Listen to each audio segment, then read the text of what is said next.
하나님의 말씀 로마서 3장 22절부터 보겠습니다.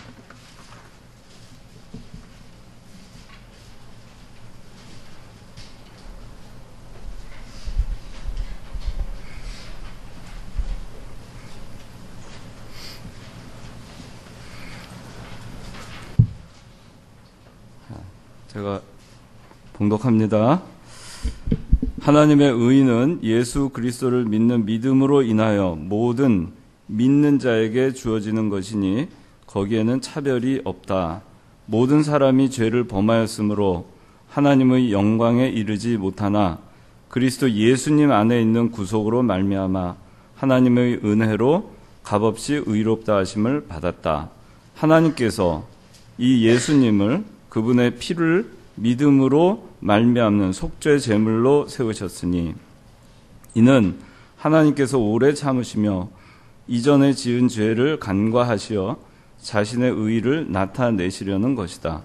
이때 자신의 의를 나타내신 것은 자신도 의로우실 뿐만 아니라 또한 자신이 예수님을 믿는 자들을 의롭다고 하는 분이심을 보여주려는 것이다.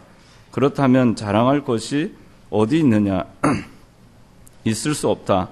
오직 율법으로냐? 행위로냐? 아니다. 오직 믿음의 법으로이다. 사람은 율법의 행위와는 상관없이 믿음으로 의롭다 하심을 받는다고 우리는 인정한다. 기도하겠습니다. 하나님 아버지 감사합니다.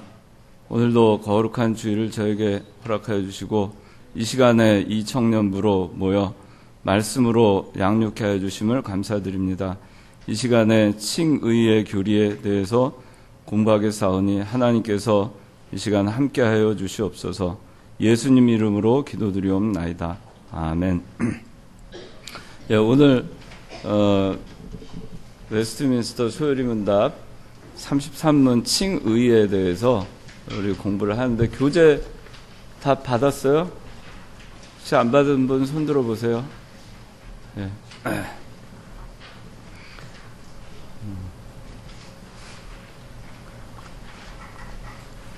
칭의. 칭의라 하는 것은 의롭다 칭하시는 겁니다. 의롭다 칭하시는 것. 자, 33문 제가 질문 읽을 테니까 답을 읽도록 하겠습니다. 33문 의롭다 하심은 무엇입니까? 의롭다 하심은 하나님이 빚어 주신 은혜의 행위로서 그가 우리의 모든 죄를 용서하시고 자기 앞에서 우리를 옳게 여겨 받아주는 것인데 다만 그리스도의 의를 우리에게 돌려주시고 우리는 오직 믿음으로 그 의를 받게 되는 것입니다. 의롭다 하심은 무엇입니까? 여기 답이 여러분들이 어떻게 보면 외우기에는 좀 까다로울 수 있는데 간단하게 생각하면 법정의 재판관으로 계신 하나님께서 죄인된 우리 죄를 짓고 법정에 서 있는 전적 부패한 죄인인 우리에게 법정에서 너는 이제 죄가 없다라고 판결을 해주시고 우리에게 자유를 주시는 법정적 선언, 그것이 칭의입니다. 그래서 여러분들 구원의 여정 하면은 여러 단계가 있잖아요. 중선이 어디 갔지? 중선이 가서 찾아와요.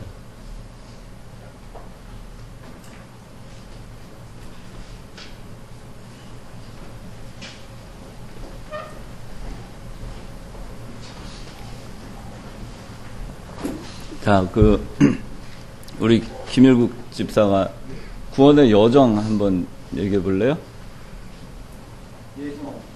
예정.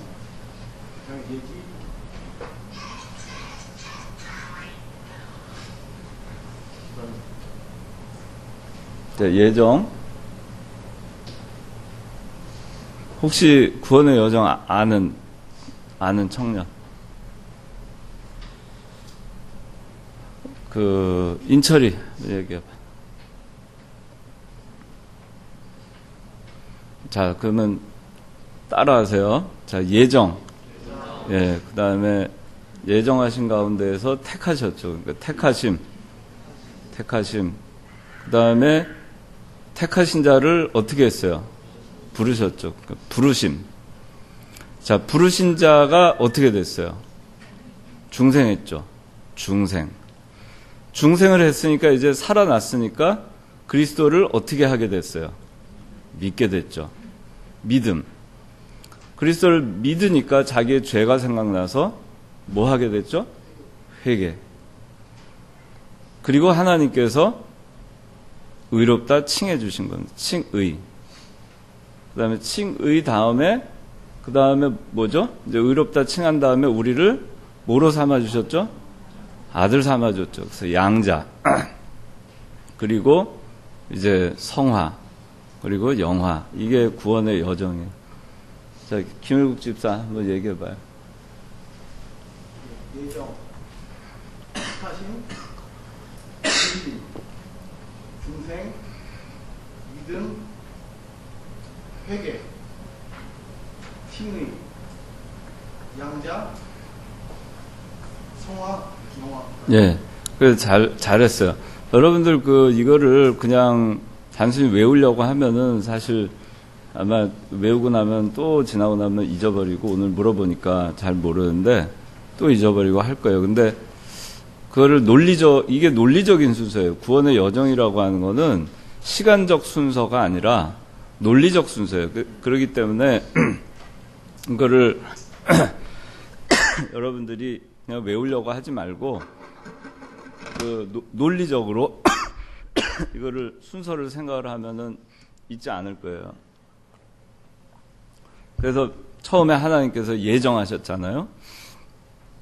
예정하시고 그 다음에 이제 예정하신 가운데 우리를 택하셨죠. 택한 자들을 그냥 두지 아니하시고 이제 부르신 거고 부름을 받았으니까 그 사람 살아났죠. 중생한 거고 중생했으니까 이제 살아났으니까 하나님을 믿게 됐죠. 믿고 그 다음에 자기의 죄가 생각나서 회개하게 되는 거죠. 믿고 회개하니까 하나님께서 믿음으로 의롭다 칭함을 받게 해주신다 하셨으니까 의롭다 칭함을 받은 것을 칭의가 되는 거고 그 다음에 하나님의 자녀가 되는 거고 그리고 이제 그 다음부터는 성화, 영화 이렇게 가는 거예요. 그래서 여러분들 이제 다 이 논리적인 순서를 기억을 하면은 잊어버리지 않을 거예요. 그래서 인철이 한번 다시 해봐.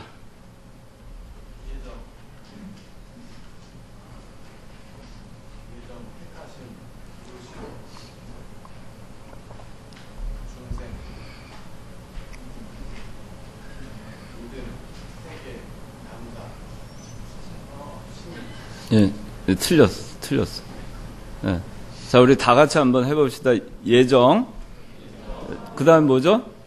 택하심. 그 다음에 부르심. 그 다음에 중생. 그 다음에 믿음. 그 다음에 회개. 그 다음에 칭의. 그 다음에 양자. 그 다음에 성화, 영화. 이 논리적 순서가 굉장히 중요합니다. 여러분들 이것이 개혁주의의 핵심이라고 할 수 있고 하나님의 주권을 주권 가운데서 이 모든 것이 됐다는 것을 인정하는 그런 논리적 순서이기 때문에 여러분들이 구원의 여정은 상식적으로 꼭 알아두시기 바라고 이것 때문에 사실은 이 순서를 어디다가 두느냐에 따라서 이게 알미니안주의가 되기도 하고 칼빈주의가 되기도 해요. 그래서 이게 굉장히 중요합니다. 여러분들 하나님께서 예정하셨다. 예정하신 가운데에서 택하셨다. 이것만 놓고 보더라도 예지 예정이냐 예정 예지냐 가지고 그게 어떻게 하냐에 따라서 하나는 알미니안주의고 하나는 칼빈주의가 되는 거예요. 하나는 하나님의 칼빈주의는 하나님의 전적인 주권을 믿는 신앙이 칼빈주의예요. 알미니안주의는 사람의 협력과 사람한테 결정권이 있다고 하는 게 알미니안주의예요.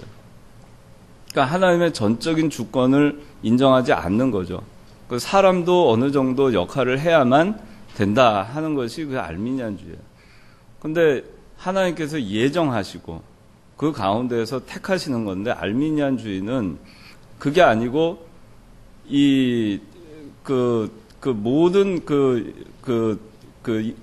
백성 인류 가운데에서 십자가의 보혈을 믿는 자는 하나님께서 택하시기로 예정을 했다 이렇게 생각을 해요. 근데 칼빈주의는 그게 아니고 이 자기가 믿고자 결정한 자를 하나님께서 미리 아시고 결정하신 게 아니라 하나님께서 사랑하셔서 미리 그 사람을 택자로 예정을 하셨다 하는 거예요. 그래서 완전히 차이가 나는 겁니다. 그래서 하나님의 주권을 믿는 신앙은 예정예지예요.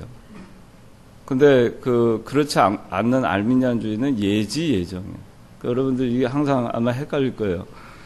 그래서 이 예정 예지는 하나님께서 미리 예정하시고 그리고 그 가운데에서 그 사람이 하나님을 믿게 된다 하는 것이 예정 예지고, 예지 예정이라고 하는 거는 어떤 사람이 향후에 보니까 2000년 몇 월 며칠 날 그 사람이 구원의 끈을 던졌을 때 그거를 붙잡을 것을 하나님이 미리 아시고 그리고서는 그 사람을 택했다 이렇게 하는 것이 예지 예정이에요. 그거는 뭐냐면은 사람이 그 결정권을 갖는 거죠. 구원을 받을 것이냐 안 받을 것이냐 결정권을 사람이 갖는 거예요. 그래서 그 예정 그 다음에 택하신, 예정하신 가운데에서 예정 예지 가운데에서 택하셨다. 여러분들이 그렇게 알고 있어요. 예지 예정이 아니라 예정. 예정 그 다음에 택하심. 그리고 택하신 가운데 택하신 자들을 부르시고 부르신 자들이 이제 중생을 하는 건데, 근데 알미니안주의자들은 중생을 하려면은 먼저 믿어야 된다, 믿고 회개해야 된다 이렇게 얘기를 해요. 여러분들 지금 순서를 얘기할 때 부르심 다음에 그 다음에 믿음과 회개가 나온 다음에 중생 나온 게 아니고 부르시고 그 다음에 중생 그리고 믿고 회개하는 순서로 가잖아요. 근데 알미니안주의라든가 아니면은 오늘날도 그 보수 신학자들 가운데에서도 상당히 많은 사람들이 이 부분에 혼란스럽게 가르치고 있어요. 그래서 믿고 회개한 자가 중생한다 이렇게 가르칩니다. 그래서 구원의 여정의 순서가 여러분들 지금 했는데 부르심, 그 다음에 중생, 그 다음에 믿음, 그 다음에 회개 이렇게 돼야 되는데 많은 사람들이 부르심, 그 다음에 믿음, 회개, 중생 이렇게 가르쳐요. 우리 교단에서도 그렇게 가르치시는 목사님들이 다수 있어요. 이 목사님께서는 그렇게 가르치지 않으셨고 또 그것을 신학교에서도 이 목사님께서 중생 다음에 믿음이라고 이렇게 가르치시는데도 불구하고 그것을 믿음 다음에 중생이다 이렇게 또 가르치는 분들도 그 배운 목사님들 가운데에서 그렇게 교회에 가서 또 가르치시는 분들도 있어요. 그래서 그 잘못된 거죠. 여러분들 부르신 다음에 그 사람이 중생을 해서 생명이 살아난 다음에 그 다음에 그 사람이 믿을 수가 있는 거예요. 살아나지 않았는데 내가 믿을 것이냐 안 믿을 것이냐를 결정할 수가 없어요. 죽어있는 시체가.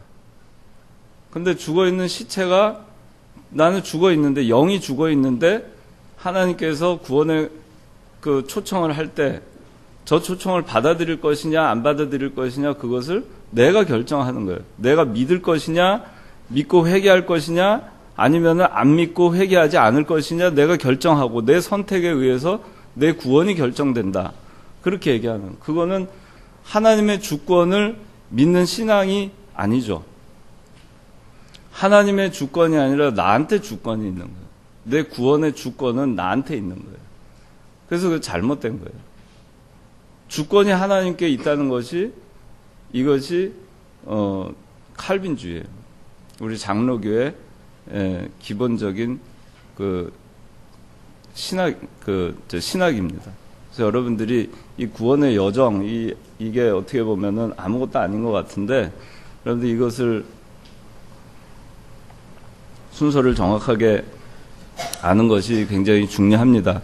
그래서 중생 살아난 다음에 하나님께서 살려놓으신 하나님의 주권적 역사로 살려놓으신 다음에 그 다음에 하나님께서 믿음이라고 선물을 주시고 그리고 회개케 하시는 거예요. 그리고 하나님께서 의롭다 칭함까지 해주시는 겁니다. 또 양자 하나님의 자녀로 삼아주시는 겁니다. 거기까지가 우리가 하는 일은 아무것도 없어요. 그러니까 인간이 선택을 하고 인간이 생각을 하고 결정을 하고 그럴 수 있는 것이 아무것도 없어요. 그러니까 여러분들이 그걸 잘 이해를 해야 되겠고 이 구원의 여정을 여러분들이 꼭 기억을 하고 있으면 이것이 구원의 여정을 이 순서대로 여러분들이 믿으면 하나님의 주권을 믿는 그 신앙이 되는 것입니다. 오늘 이제 칭의는 이 하나님께서 주권적으로 하시는 거예요. 그래서 이것도 하나님께서 우리 인간이 어떤 노력을 해서 우리가 어떤 행위로 말미암아서 우리를 의롭다 칭하시는 것이 아니라 전적으로 하나님의 은혜로 하나님의 주권적 역사로 우리를 의롭다 칭해 주신다 하는 것을 우리가 알아야 되겠습니다. 여기 자, 의롭다 하심은 무엇입니까? 그랬는데 의롭다 하심은 하나님이 그저 주신 은혜의 행위로서 하나님이 그저 주신 은혜의 행위라는 거예요. 여기에 우리의 인간의 어떤 노력이나 인간의 행위가 조금도 개입이 되어 있지 않다 하는 겁니다. 근데 의롭다 하는 데 있어서 우리의 노력이 들어갔다. 우리가 의롭게 되기 위해서 우리가 뭔가를 했다 하는 그 자체는 거기서부터 하나님의 주권을 우리가 인정하지 않는 게 되는 겁니다. 그래서 의롭다 하심은 하나님이 그저 주신 은혜의 행위. 은혜라고 하는 것은 받을 자격이 없는 자에게 하나님께서 받을 자격이 없는 자에게 거저 주시는 선물이 은혜예요. 자격이 있는 사람한테 뭔가를 주는 것은 은혜가 아니고 그건 뭐라고 할 수 있겠어요? 그거는 대가라고 할 수 있겠죠. 자기가 한 거에 대한 정당한 보응을 받는 것일 뿐이에요. 하나님은 우리가 의롭다 칭함을 받을 만한 어떠한 행위나 우리의 노력을 보시고 거기에 따라서 정당한 대가로 이제 너는 의인이다라고 칭해 주신 것이 아니다 하는 겁니다. 그래서 의롭다 하심은 하나님이 그저 주신 은혜의 행위다. 은혜의 행위. 우리가 받을 자격이 없지만 하나님께서 우리를 의롭다 칭해 주신 것이고 하나님의 전적인 은혜로 거저 우리에게 주신 것이다 하는 겁니다. 그가 우리의 모든 죄를 용서하시고 자기 앞에서 우리를 옳게 여겨 받아주시는 것인데, 자, 우리의 모든 죄를 용서하셨어요. 자기 앞에서 우리를 옳게 여겨 받아주시는 겁니다. 우리의 모든 죄를 용서하셨어요. 이 우리의 모든 죄를 용서하신 그 이유는 우리가 죄값을 치루었기 때문이 아니라 누가 죄값을 치루었죠? 누가 치루었죠? 누가 치루었어요? 네, 그리스도께서 죄값을 치르셨어요. 그러니까 죄값을 우리가 이제 우리 스스로가 만약에 죄값을 다 치루었으면 그 다 치른 거에 대해서 우리가 그 죄값을 치르고 거기에 따라서 대가로 우리를 의롭다 칭해 주셨을 텐데 우리 스스로 우리의 모든 죄값을 다 치를 수가 없어요. 우리는 원죄를 갖고 태어났고 그리고 태어난 순간부터 자범죄를 짓기 때문에 우리가 이 세상에 태어나가지고 아무리 의를 행하고 옳게 행한다고 모든 율법을 다 지킨다 하더라도 여전히 원죄는 그대로 남아있기 때문에 우리 스스로는 우리의 모든 죄값을 치를 길이 없어요. 근데 하나님께서 우리의 모든 죄값을 대신해서 치러 주셨기 때문에 하나님께서 우리의 모든 죄를 용서해 주시고 또 자기 앞에서 우리를 옳게 여겨 받아 주시게 된 겁니다. 이것이 칭의라는 겁니다.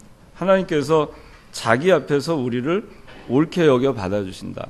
그러니까 이거는 원래 옳지 않은데 옳지 않아요. 죄인입니다. 의인이 아닙니다. 정죄받은 죄인입니다. 그런데 옳게 여겨서 옳다고 간주해줘서 그렇게 해서 우리를 이제 의인으로 받아주신다는 것입니다. 이것이 칭의예요. 우리가 이 칭의라고 하는 말을 여러분들이 잘 이해해야 될 게 칭의라고 하는 거는 법정적 선언이에요. 선아가 죄를 졌어요. 그 재판을 받아서 분명히 법에 따라서는 공의의 심판을 받았을 때는 분명히 너는 형벌 어떻게 이렇게 해서 징역 몇 년 이렇게 해가지고 나와야 되는데 그런데 그것을 죄가 없다. 분명히 죄를 졌는데도 불구하고 너는 죄가 없다. 죄를 짓지 않았는데 재판을 해보니까 죄가 있는 줄 알았는데 죄를 짓지 않았어요. 그래서 무죄가 아니라 다 수사를 해보니까 죄를 졌어요. 죄인이에요. 근데 재판관이 그럼에도 불구하고 너는 죄 없다. 이렇게 선언을 해주는 겁니다. 그러니까 여전히 그 사람은 죄인이에요. 법적으로는 의인이지만 그러나 여전히 그 사람은 죄를 진 사람입니다. 그러니까 하나님이 우리를 의롭다 칭해 주신다는 것은 이와 같은 의미예요. 법정적인 선언일 뿐이지 우리가 진짜 의인은 아니에요. 죄인이에요, 여전히. 그런데 이 죄인을 실질적으로 의인으로 만들어주신 그 구원의 여정이 뭐냐면 그것이 중생이에요. 그래서 이 구원의 여정 가운데 중생은 실질적으로 우리를 의인으로 만들어주신 단계가 중생이고 법적으로, 선언적으로 우리를 죄 없다 칭해주신 그 단계가 칭의라는 거예요. 그러니까 여러분들이 이 두 가지를 구분을 해야 돼요. 그래서 이 칭의라고 하는 말로만 보면은 우리는 여전히 죄인임에도 불구하고 죄를 지었음에도 불구하고 하나님께서는 자기 앞에서 우리를 그저 옳게 여겨 그냥 받아주시는 거예요. 그래서 이제 너는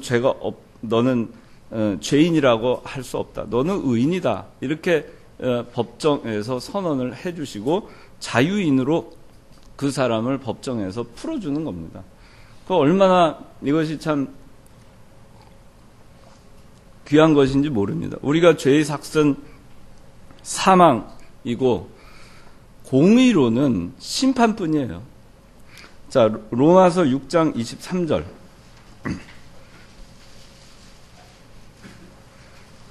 죄의 삭은 사망이고 하나님의 은사는 그리스도 예수 우리 주님 안에서 있는 생명이다. 예, 죄의 삭은 사망이죠. 하나님의 은사는 생명이라고 했어요. 죄의 삭은 사망입니다. 그렇기 때문에 법정에서 공의의 재판장이신 하나님 앞에서 서 있는 우리 죄인은 공의로서는 심판밖에 받을 게 없어요. 우리가 너는 죄가 없다라고 선언받을 만한 아무런 자격이 없어요. 아무런 조건도 우리가 한 것이 없어요. 우리 스스로. 그런데 공의로는 심판뿐인데 죄의 삭은 사망인데 그런데 하나님께서는 그리스도의 피로 말미암아 우리를 의롭다 칭해 주신 겁니다. 그리스도의 피는 우리가 형벌을 받아야 될 모든 형벌을 대신 형벌 받으신 것이 그리스도의 피예요. 그래서 그리스도의 대형하심으로 우리가 의롭다 칭함을 받고 자유인이 된 것입니다.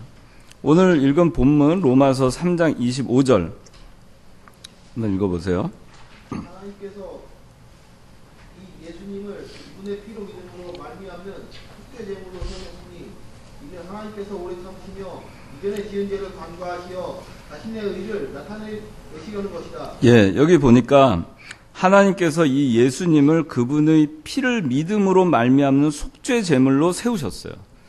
그러니까 그리스도의 피로 말미암아 그리스도의 피는 대신 형벌 받으신 것이고 대신 우리의 그 죄의 삭은 사망이라고 했는데 우리가 죄의 삭스로 사망의 형벌을 받아야 됨에도 불구하고 그리스도께서 대신 형벌을 받으셔서 흘리신 그분의 피를 믿음으로 말미암아 하나님께서 어떻게 하셨냐면 오래 참으시며 이전에 지은 죄를 간과하시어 자신의 의를 나타내시려는 것이다.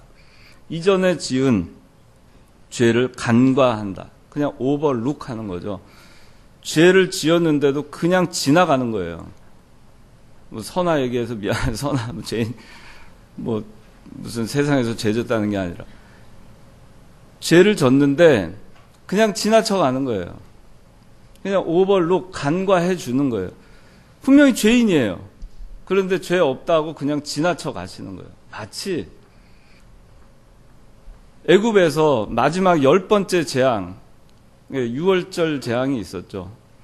이스라엘 백성들은 어린 양, 1년 된 어린 양의 피를 좌우 문설주와 임방에 발랐죠. 하나님의 신이 그날 밤 애굽을 치실 때 그 어린 양의 피가 묻어있는 그 집은 그냥 지나가셨어요. 간과하셨어요. 그래서 그냥 지나가신 거죠. 그래서 6월절이 패스 오버잖아요. 그냥 그냥 넘어가셨어요. 간과하신 거죠. 그냥 넘어가신 거예요. 우리가 그 안에 이 임방과 문설주에 피가 발려있는 그 집 안에 들어가 있는 사람들은 다 구원을 받았죠. 그 집 안에 있는 장자는 다 살림을 받았어요. 그러나 문설주와 임방에 피가 없는 집의 장자는 다 죽었어요. 그러면 그 문설주와 임방에 피가 있던 그 집안에는 그 피 뒤에 숨어있던 그 집안에 숨어있던 그 장자들은 죄가 없어서 살아난 것이냐? 그게 아니라는 거죠. 그저 그 피를 보고 그냥 지나간 거예요.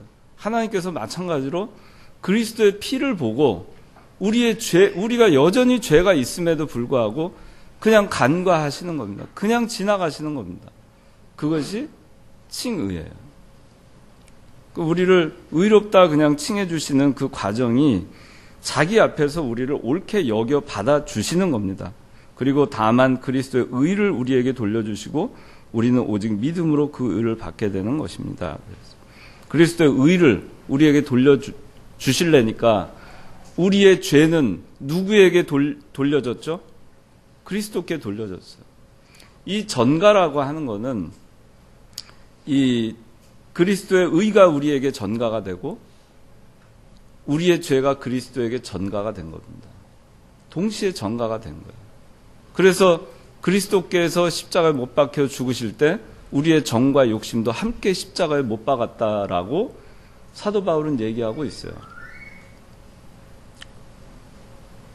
그리스도께서 십자가에 못 박혀 죽으시고 부활하실 때 우리도 부활한 것이고 그리스도께서 십자가에 못 박혀 죽으실 때 우리도 함께 죽은 것입니다.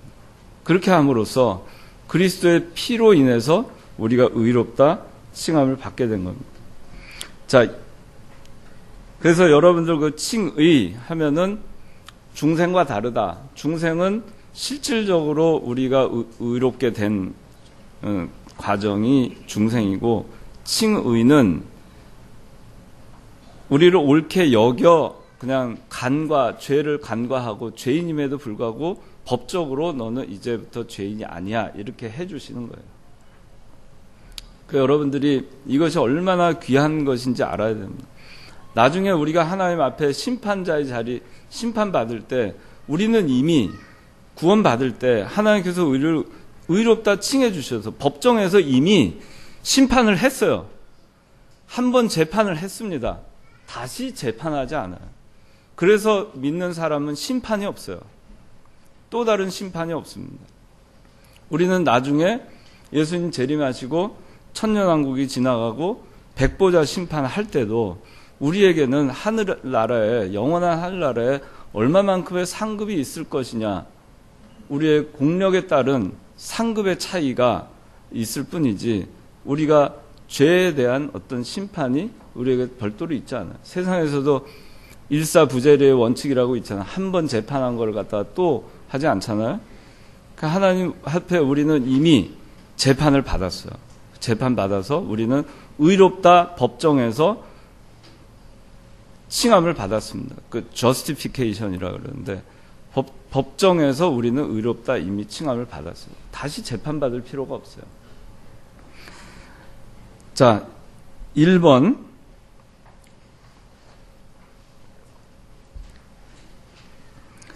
자, 하나님과 인생.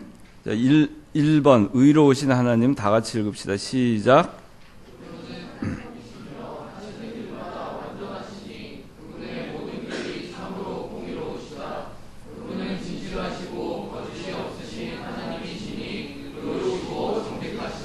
예, 그 다음에 2번 전적 부패한 인간. 시작.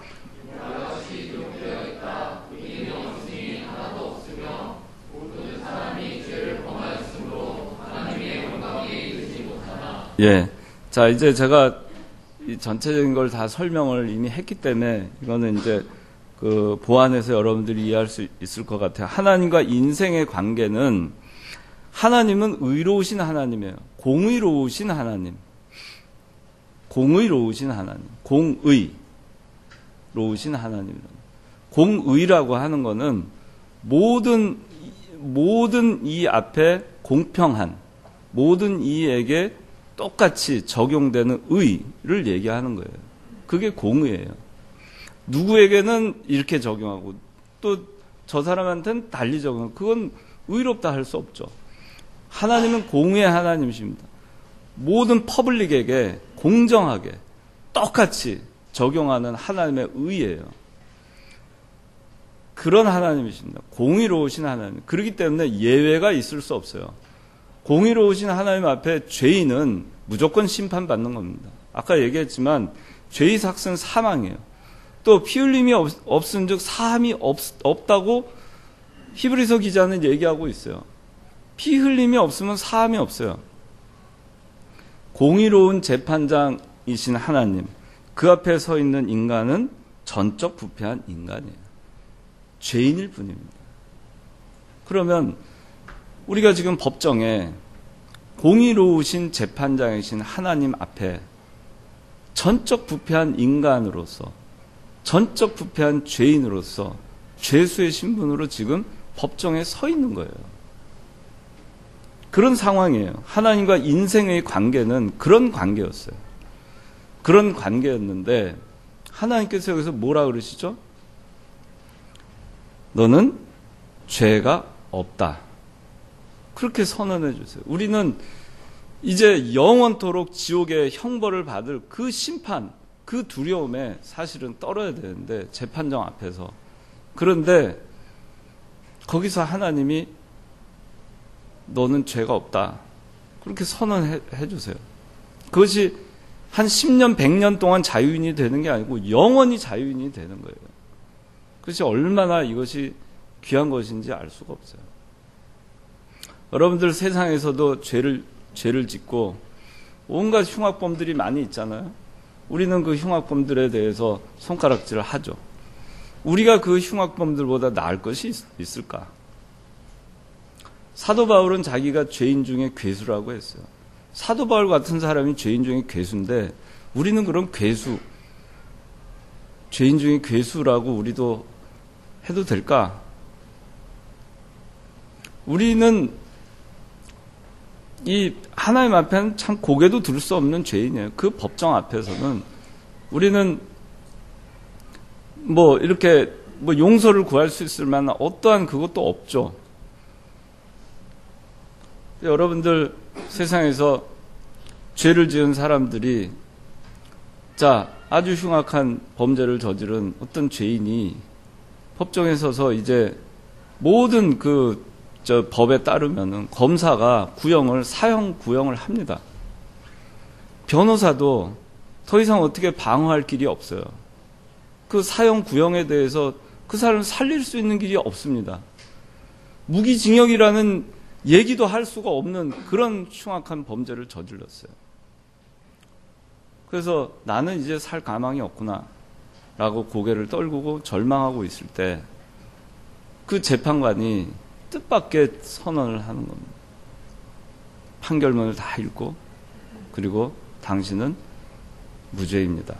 그렇게 얘기를 하고 그 방면이 될 때 그것만큼 큰 기쁨이 어디 있겠어요.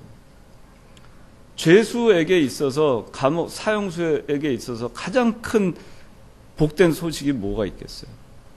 그 사람은 감옥에서 구출해내는 거예요. 그 사람은 죄 없다라고 해주는 겁니다.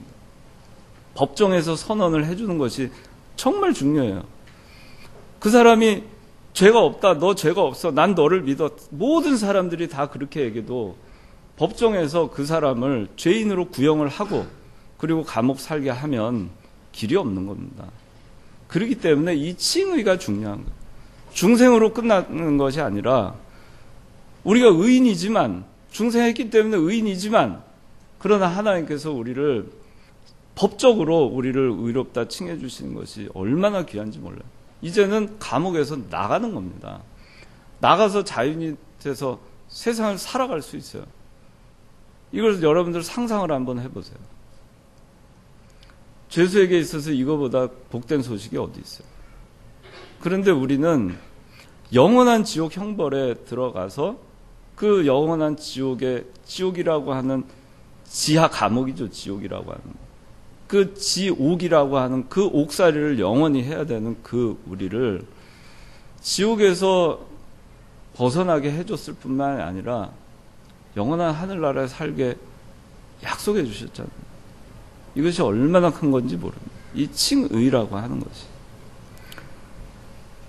그래서 하나님과 인생의 관계는 공의로우신 재판장과 전적 부패한 인간과의 그 관계에 우리가 있었고 대립된 관계에 있었고 우리에게 살 길이 없었지만 하나님께서 우리를 그리스도의 피로 말미암아 의롭다 해주신 겁니다. 자, 2번 의롭다 하심의 특징. 자, 1번 자, 인간의 공로가 아니라 전적으로 하나님의 은혜이다 했어요. 자, 칭의는 전적 하나님의 은혜라고 했죠. 아까 설명했습니다. 로마서 3장 24절 다 같이 시작.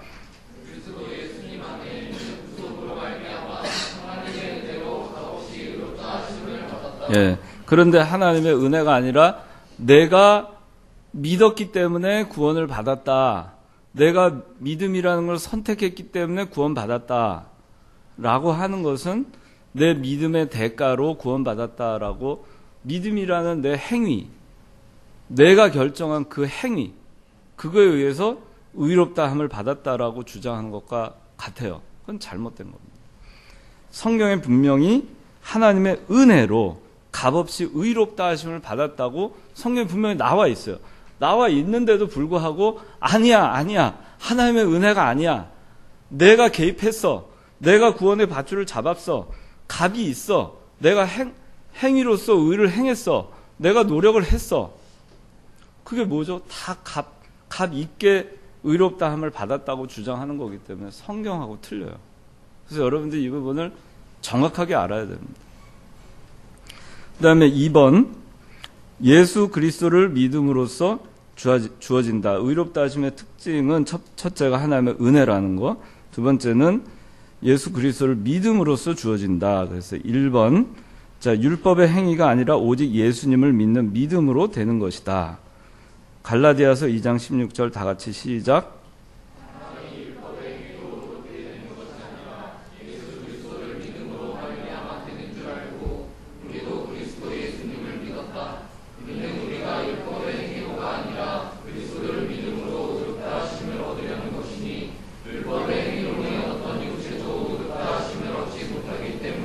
예, 여기 나와 있죠. 율법의 행위로는 어떤 육체도 의롭다 하심을 얻지 못한다. 성경에 분명히 써 있는데도 율법의 행위로 의롭다 함을 받을 수 있다라고 주장하는 교파들이 많이 있어요. 여러분들 그럴 때 이 성경을 제대로 알면은 거기에 여러분들 휘말리지 않을 수 있습니다. 갈라디아서 2장 16절 사람이 율법의 행위로 의롭게 되는 것이 아닙니다. 그런데도 여전히 율법의 행위로 의롭게 될 수 있다라고 얘기하는 데들이 있어요. 또 이단들이 이런 걸 많이 주장해요. 네가 행위로 뭘 해야 된다. 뭘 해야 된다. 뭘 얼만큼 해야 된다. 그렇게 해야 구원받는다. 그렇게 얘기를 합니다. 근데 사람이 율법의 행위로 의롭게 되는 것이 아니라고 성경은 말하고 있습니다. 예수 그리스도를 오직 예수 그리스도를 믿음으로써 주어지는 것입니다. 그러니까 또 그렇게 이걸 예수 그리스도를 믿음으로써 의롭다 칭함을 받는다 그러니까 이 믿음에 대해서 믿을 거냐 안 믿을 거냐를 내가 선택했기 때문에 그 대가로 내 믿겠다고 한 행위의 대가로 의롭다 칭함을 주는 것이다. 이렇게 주장하는 사람이 있어요. 근데 그것도 잘못된 것입니다. 믿음이라고 하는 것은 내가 내 마음속에서 갑자기 어느 날 믿음이 딱 생긴 게 아니에요. 믿음은 하나님의 선물이에요. 하나님의 전적인 은혜로 우리에게 주어지는 겁니다. 기분이에요. 내가 테이크하는 게 아니고 기분이에요. 기분. 그 에베소서 2장 8절.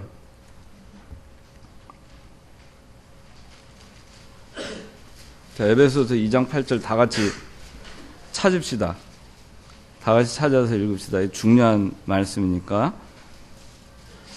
자, 다 찾았어요? 에베소서 2장 8절. 자, 다 같이 시작. 너희가 믿음으로 말미암아 은혜로 구원을 받았으니 이것은 너희에게서 나온 것이 아니라 하나님의 선물이다. 믿음이 하나님의 뭐라고요? 선물이라고 성경에 분명히 나와 있잖아요. 그런데도 불구하고 믿음이 하나님의 선물이 아니라 내가 결정한 거라고 얘기를 해요. 잘못됐잖아요. 믿음은 하나님의 선물입니다. 하나님의 은혜로서 주어진 것입니다. 그래서 이 예수 그리스도를 믿음으로써 주어진다라고 하니까 그리스도를 믿는 그 믿음을 결정한 것은 나다. 그렇게 얘기하는 믿음의 행위로서 그 대가로 칭의가 주어졌다. 이렇게 얘기한 것이 그런 사람들이 있는데 그게 틀렸다는 거예요. 믿음도 선물이기 때문에 내가 결정한 것이 아니다. 그래서 하나님이 선물로 주신 믿음에 의해서 내가 회개하고 그리고 의롭다 칭함까지 그저 거저 받은 거예요. 거저 받은 거예요. 그 다음에 3번 우리의 모든 죄를 용서한다. 의롭다 하심의 특징은 우리의 모든 죄를 용서한다는 겁니다. 의롭다 하는데 우리의 모든 죄를 용서하는 것이 의롭다 하는 거예요. 자, 1번 시작. 자, 에베소서 1장 7절 시작. 우리가 그분 안에서 하나님의 은혜의 풍성함을 따라 그분의 피로 말미암아 구속 곧 죄의 용서를 받았다. 예, 우리 중요한 성경이 이거 관련된 거 요한일서 1장 7절 다 같이 찾아봅시다. 요한일서 1장 7절 중요한 말씀입니다. 다 같이 시작. 그러나 하나님께서 빛 가운데 계신 것 같이 우리가 빛 가운데서 행하면 우리가 서로 사귐이 있고 그분의 아들 예수님의 피가 우리를 모든 죄에서 깨끗하게 하신다. 자, 여기 그분의 아들 예수님의 피가 우리를 무슨 죄에서 깨끗하게 하신다? 무슨 죄? 일부 죄? 원죄만? 자범죄만? 아니죠. 모든 죄에서 깨끗하게 하신다 그랬어요. 근데 이것을 우리의 모든 죄를 용서하는 거예요. 그리스도의 피가 우리의 모든 죄를 용서한다고 요한일서 1장 7절에 명백하게 나와 있어요. 그럼에도 불구하고 카톨릭에서는 그렇게 안 가르쳐요. 카톨릭에서는 그리스도의 피가 원죄는 사했다, 그렇게 얘기해요. 그러나 자범죄는 아니다. 그러니까 뭘 강조할 수밖에 없어요? 은혜보다는 자기의 행위. 그래서 가톨릭은 행위를 중시합니다. 그 행위가 온전치 못하면 죽어서 바로 천국에 가지 못하고 어디로 가죠? 어디 간다고 가르치죠? 연옥에 간다고 가르치죠. 연옥에서 1000년이고 10,000년이고 사는 거예요. 거기서 모든 죄를 자기가 다 씻기 위해서 또 공력을 다해야 됩니다. 수고를 해야 됩니다. 그런 다음에 천국을 가요. 성경에는 연옥이란 게 없죠. 우편강도 좌편강도 예수님하고 십자가에 못 박혀 있을 때 그 한 강도가 주여 오늘 밤 저를 낙원에 계실 때 저를 기억하소서 하니까 그리스도께서 뭐라 그러셨죠? 오늘 밤 네가 나와 함께 어디에 있을 것이다? 낙원에 있을 것이다. 연옥에 있을 것이다. 안 그랬어요. 죽으면 바로 가는 겁니다. 나사로하고 그 부자와 죽었어요. 나사로는 죽어서 어디로 간다고 나와 있죠? 바로 천국에 가서 아브라함의 품에 있다 그랬어요. 우리가 성경대로 우리가 믿어야 되는데 거기에 자꾸 이것저것 갖다 놓는. 그러니까 우리의 모든 죄를 용서한다. 한 번 용서한 죄를 또 끄집어내가지고 그러지 않아요. 여러분들 이게 모르겠어요. 이제 남자들도 그런 사람도 있고 여자들도 그런 서로 싸울 때 보면은 자꾸 옛날 얘기 또 끄집어내고 사과했는데도 또 끄집어내고 또 끄집어내고 그런 경우 있죠. 하나님은 그러지 않아요. 한 번 죄를 사했으면 그걸로 끝이에요. 사했는데 너 보니까 아주 형편없어요. 너 용서해 준 거 취소. 다시 너 다시 재판. 그런 거 없어요, 하나님은. 한 번 우리의 모든 죄를 용서했으면 그걸로 끝입니다. 하나님이 한 번 그랬는데 그걸 누가 어떻게 하겠어요? 로마서 8장.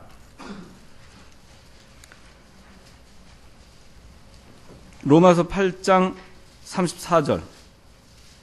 누가 정죄하겠느냐?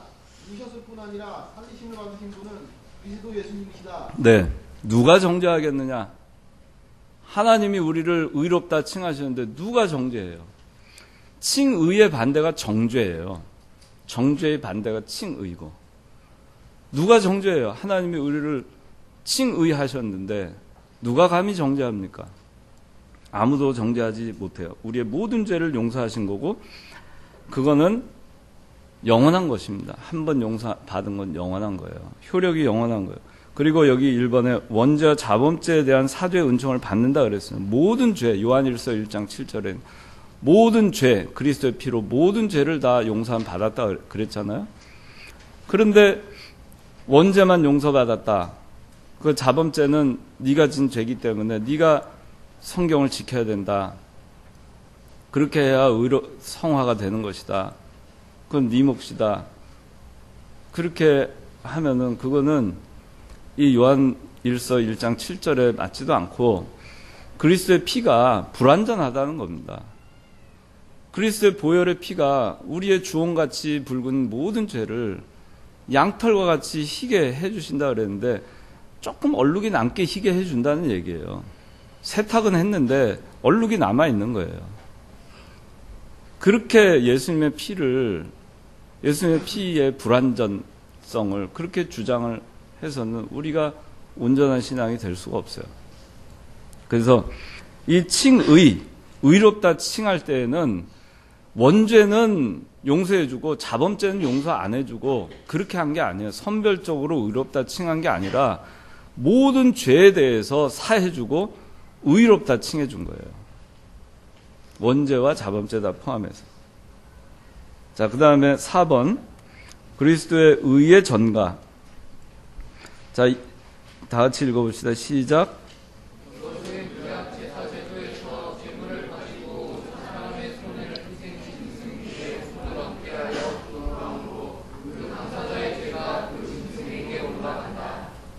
자, 1번 시작.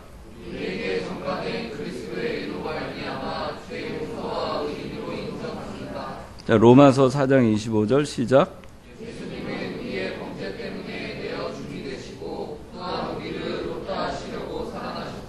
예.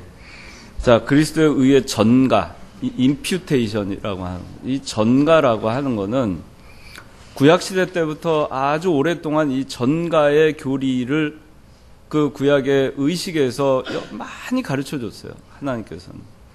구약의 시민법을 통해서도 이 전가의 교리는 굉장히 많이 나타납니다. 그 전가의 교리에서 오실 그리스도께서 우리의 모든 죄를 대신 짊어지시고 십자가에 못 박혀 죽으실 것을 예표한 그 전가의 전가, 죄의 전가에 대한 그거를 성경은 굉장히 구약시대에 많이 나타내 주고 있어요. 그리고 그 동시에 그리스도의 의가 우리에게 전가될 것을 구약의 많은 그 시민법과 의식법을 통해서 우리에게 가르쳐 주고 있어요. 근데 많은 경우, 아까 6월절 얘기했죠? 6월절 예식을 6월절마다 지키게 했잖아요. 그걸 통해서 이 어린 양에게 내 죄가 전가가 되고, 내 죄만 어린 양에게 전가되는 게 아니고 어린 양의 의가 나에게 전가되는 거예요. 그게 6월절 의식이에요. 도피성이라고 있잖아요. 도피성 보면은 도피성의 살인자가 도피성으로 도망 들어가면 거기서 살 수 있어요. 근데 그 사람이 도피성에서 나와서 진정한 자유인이 되는 때가 언제냐면 도피성의 대제사장이 죽는 날 그 사람이 자유인이 돼요. 도피성의 대제사장이 죽잖아요. 그러면 도피성에 살인죄를 지고 들어가서 죄를 그 도피성에 들어가 있던 사람이 도피성에 나와도 그 사람을 처벌할 수가 없어요. 그게 뭐냐? 전가죠. 대제사장이 죽음으로써 이 사람은 자유인이 되는 거예요. 그 다음에 구약에 보면은 대속죄일 있잖아요. 1년에 한 번. 대속죄일 7월 12일이 되면은 대속죄일 날 염소 2마리를 가지고 어떻게 하죠? 한 마리는 아사셀 염소라고 해가지고 안수를 한 다음에 어디로 보내죠? 광야로 보내요. 광야에 가서 그 염소는 아무 죄도 없는 그 염소는 짐승에 찢겨 죽거나 광야에서 유리하다가 굶어 죽어요. 그 다음에 한 마리 염소는 어떻게 했냐면 죽여서 피를 내가지고 그걸 가지고 지성소에 들어갑니다. 지성소에 들어가서 법궤 위에 시은좌라고 있는데 법궤 뚜껑 거기에다 그 피를 뿌립니다. 그러면 비로소 하나님이 그 대제사장을 만나줘요. 그래서 소통을 하는 겁니다. 그 전에는 죄로 인해서 소통을 할 수 없었는데 소통을 하는 거예요. 그게 뭐죠? 이 염소의 흠없고 죄 없는 그 염소의 피가 그걸 할 때 어떻게 하냐면은 그걸 하기 전에 이 안수를 해요. 안수를 하고 그 염소 머리에다가 안수를 합니다. 안수를 하고 안수를 할 때 그 이스라엘 백성의 죄가 그 염소에게 넘어가고 염소의 의가 이스라엘 백성에게 오는 거예요. 또 지성소에 들어가기 위한 피를 뽑는 그 염소도 그렇게 안수를 해요. 그렇게 한 다음에 죽여가지고 들어가는 겁니다. 결국에는 이 아무 죄 없는 그 염소가 죄를 짊어지고 피를 흘리고 죽는 것이고 그 피 흘려 죽은 그 염소의 의로 인해서 대제사장이 하나님과 교통할 수 있게 되는 겁니다. 이 구약에는 그게 굉장히 많이 나와요. 그 다음에 하나 더 구약에 있는 거 보자면은 기업을 무르다라는 거 있잖아요. 기업을 무른다. 무르다 이런 말 많이 나오죠, 성경에. 그래서 그 자기 형제의 기업을 물러주게 돼 있잖아요. 어떤 형제가 자기 기업을 빚이 생겨가지고 기업을 자기 땅이나 이런 것을 만약에 팔았다, 다른 사람한테. 그러면은 그 원래 그 같은 그 지파에 있는 사람 중에 유력한 자가 그 사람의 재산을 찾아주기 위해서 돈을 지불하고 찾아주게끔 했어요.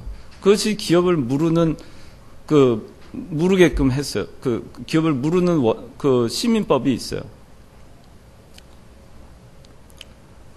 그래서 무른다 하는 거는 보면은 여러분들 그 룻기에 보면은 보아스가 그 나오미가 왔을 때 나오미의 그 기업을 물러주잖아요. 보아스가 돈을 지불하고 그 재산을 되찾아 줍니다. 그것이 기업을 무르는 원리예요. 그러면은 원래 채무자는 나오미잖아요. 그런데 채무를 대신 갚아준 사람은 보아스예요. 그게 무르는 거예요. 그 구약성서에 보면 기업을 무르는 이야기가 굉장히 많이 나옵니다. 그게 뭐냐 하면은 채무자는 나예요. 죄를 지은 자는 납니다. 그런데 그걸 대신 내 죄값을 치루어 주시는 분은 그리스도라는 얘기예요. 대신 내 채무를 전가받아서 그리스도께서 내 채무를 짊어지시고 대신 지어주시는 거예요. 그것이 전가예요. 그 기업을 무른다 하는 것도 전가의 원리입니다. 그래서 이 전가라고 하는 게 영어 성경에 보면은 전가라고 하는 거, 이 전가 또는 그 기업을 무르다 할 때 이 무른다 하는 그 단어가 redeem이라고 하는 영어 단어가 쓰이는데 신약성서에 속량하다, 속죄하다, 대속하다 하는 것이 다 redeem이라고 하는 단어로 쓰입니다. 그 똑같은 말이에요. 우리의 죄를 대속하신 거, 기업을 물러주신 겁니다. 우리의 죄를 대신해서 짊어지신 거예요. 그것이 대속이에요. 그것이 물으신 거예요. 우리의 채무를 대신 물어주신 거예요. 또 속량하다, 속해서 우리를 양민으로 만드셨다. 그건 뭐죠? 우리가 양민되기 위해서 우리가 값을 치른 게 아니에요. 그리스도께서 우리 값을 대신 치르시고 우리를 양민으로 만들어 주신 거예요. 그게 리딤이에요. 리뎀션이라고 그래요. 그래서 여러분들이 자, 이 칭의라고 하는 거 오늘 배웠는데 이것이 얼마나 우리에게 귀중한 것인가. 우리를 법정에서 우리를 의롭다 칭해 주심으로써 우리는 이제는 정말 자유인이 되었고 영원히 그 지하 감옥에서 영원토록 우리가 형벌을 받았어야 될 것을 하나님께서 그리스도의 피로 인해서 우리를 법정에서 사해 주셨다는 겁니다. 자, 다 같이 기도하겠습니다. 하나님 아버지, 감사합니다. 우리를 의롭다 칭해 주신 것이 얼마나 저에게 귀한 것인가 오늘 배우게 해주신 것 감사합니다. 우리를 중생시켜 주심으로써 우리를 실질적으로 의롭게 해주시고 그리고 법정에서 우리를 의롭다 칭해 주심으로 우리가 영원한 형벌의 심판대 위에 다시 서지 않도록 하여 주신 것 참으로 감사를 드립니다.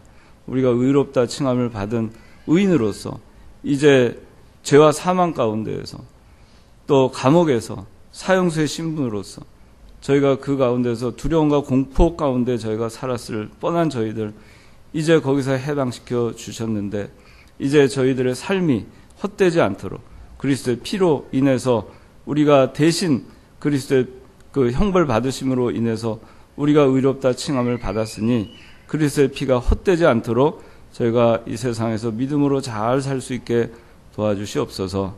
예수님 이름으로 기도드리옵나이다. 아멘.